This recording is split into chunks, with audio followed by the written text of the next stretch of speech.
সকালে ঘুম থেকে উঠে একটি দোয়া 10 বার পড়লে দুনিয়ার সবকিছু তার কাছে নত হয়ে যাবে, সম্পদ তার কাছে আসবে, তাকে সম্পদের পিছনে দৌড়াতে হবে না, সম্পদ তার দিকে ছুটে আসবে। আপনি ফজরের নামাজ পড়বেন, ফজরের সময়টা হচ্ছে বরকতময় সময়।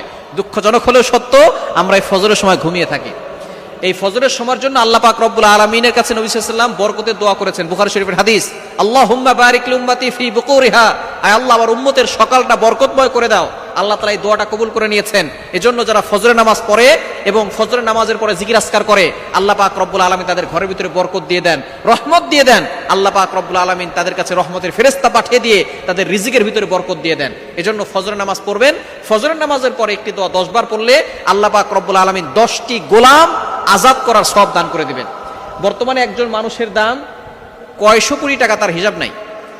তো এরকম মানুষ যদি 10টা আপনি মুক্ত করে দেন, যে সওয়াব হবে সেই পরিমাণ সওয়াব আল্লাহ তাআলা আপনার আমলনামায় দিয়ে দিবেন। সুতরাং 10টি গোলাম আজাদ করার সওয়াব পাবেন যদি 10 বার এই দোয়াটা পড়েন। শুধু তাই নয়, আল্লাহ পাক রব্বুল আলামিন 10টি গুনাহ মাফ করে দিবেন, আল্লাহ পাক রব্বুল আলামিন 10টি নেকি আপনার আমলনামায় দিবেন, এবং ওই দিন শয়তানের সকল অনিষ্ট থেকে আল্লাহ তাআলা আপনাকে হেফাজত করবেন, এবং যত প্রয়োজন আছে আল্লাহ পাক রব্বুল আলামিন সকল প্রয়োজন আপনার পূরণ করে দিবেন, সকল চাহিদা আল্লাহ তাআলা পূরণ করে দিবেন। কারো কাছে আপনাকে চাইতে হবে না, আল্লাহ পাক রব্বুল আলামিন নিজে যত চাহিদা আছে, প্রয়োজন আছে, সবকিছু পূরণ করবেন। দোয়াটি হচ্ছে লা ইলাহা ইল্লাল্লাহু ওয়াহদা লা শারীকা লা লাহুল মুলকু ওয়া লাহুল হামদু ওয়া হুয়া আলা কুল্লি শাইইন কাদির। এই দোয়াটা কিন্তু আমরা অনেকেই জানি। এই দোয়ার ভিতরে আল্লাহর পরিচয় রয়েছে, আল্লাহর প্রশংসা রয়েছে, আল্লাহর একত্ববাদের ঘোষণা রয়েছে।